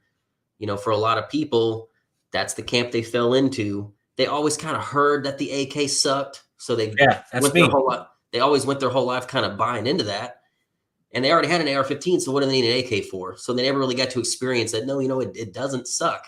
It's just a bunch of crap that you've been hearing your whole life. And it's the echo chamber, man. People regurgitate any negativity that they hear about something, that just kind of becomes the way people feel about it. Happens with vehicles, happens with cars, Politics. happens with anything. Politics, absolutely. Now, remember, Celebrity. I'm from California, man. I was a convert. That there's such a hardcore echo chamber out there. You can't even step out of the line a little bit, and you'll get disowned. Yeah, It's crazy. absolutely, man. And I think that just has so much to do with it. There's an overwhelming amount of content out there right now that you could go watch that will prove to you that not only is the AK just a spectacular mechanism, a spectacular, reliable mechanism that has withstood the test of time. To a lot of people, it is a beautiful gun to look at, depending on the furniture that you choose, the country that made it, whatever.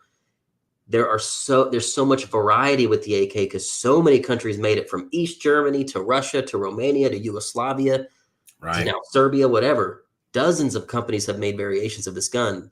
There's a lot to love.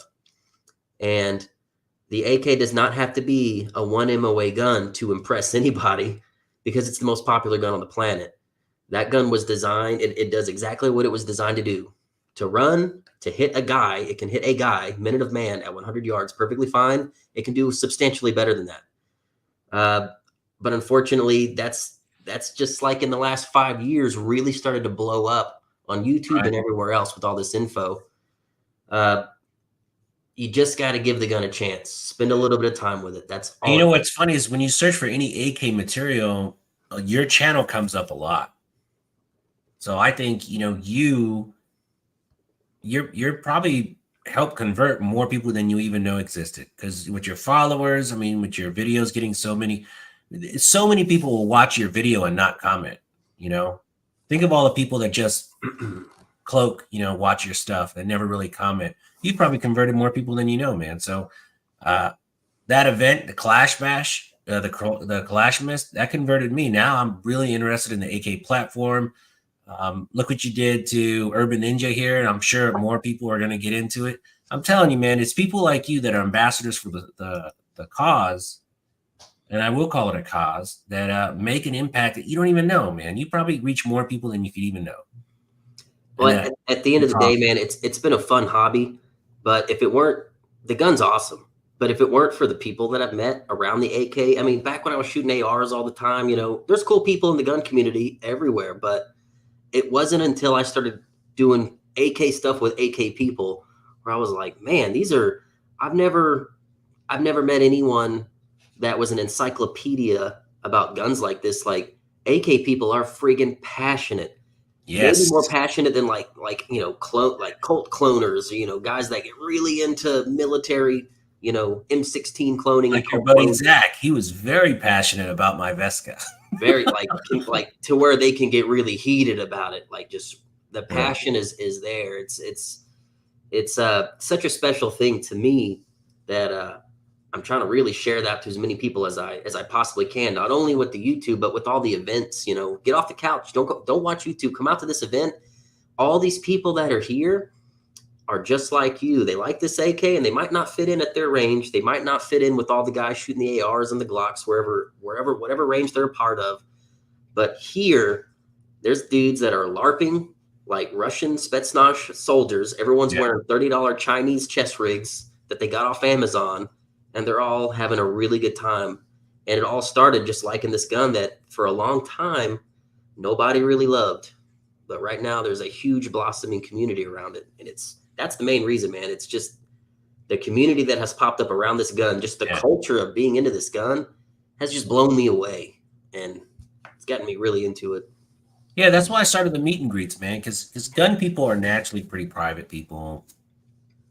They're just private, They don't really talk about what they have. And I'm trying to get these guys to break out of their shell and just be more open, but it's great. Raphael in the chat says he converted me. I never saw AKs like I do now.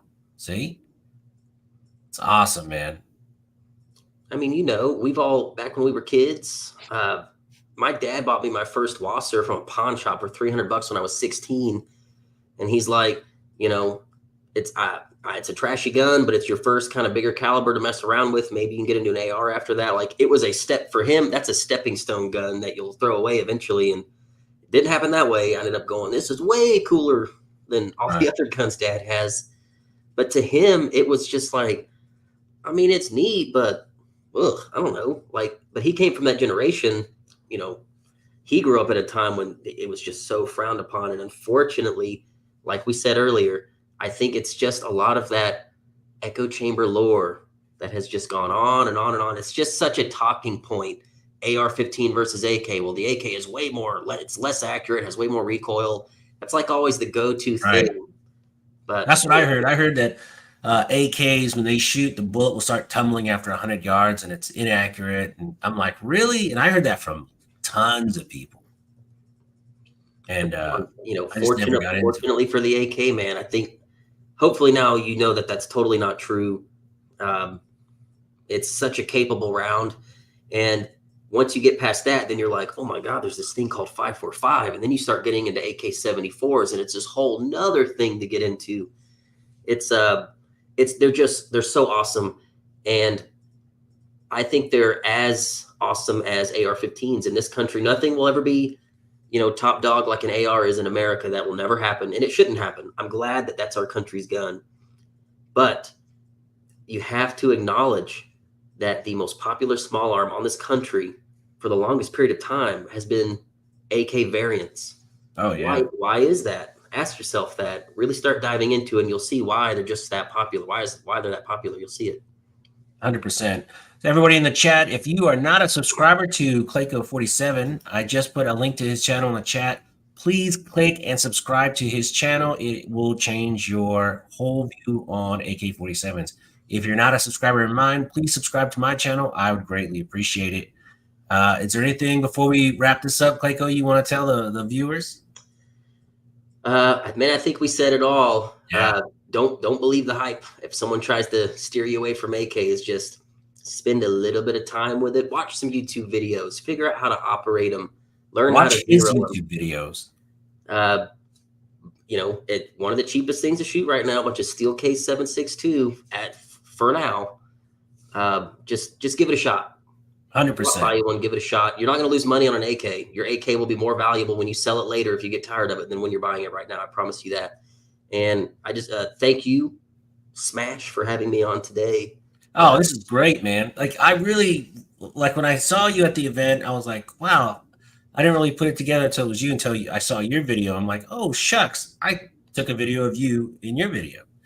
And I watched a bunch of your stuff. I'm like, this guy's really interesting. I really wanted you to on the channel because I guess I kind of fell into the AK pond now, and I want to learn more about it. And there's a lot to learn. There's a lot to learn. I think it's 10 times harder to be an expert on AK stuff than it is AR stuff.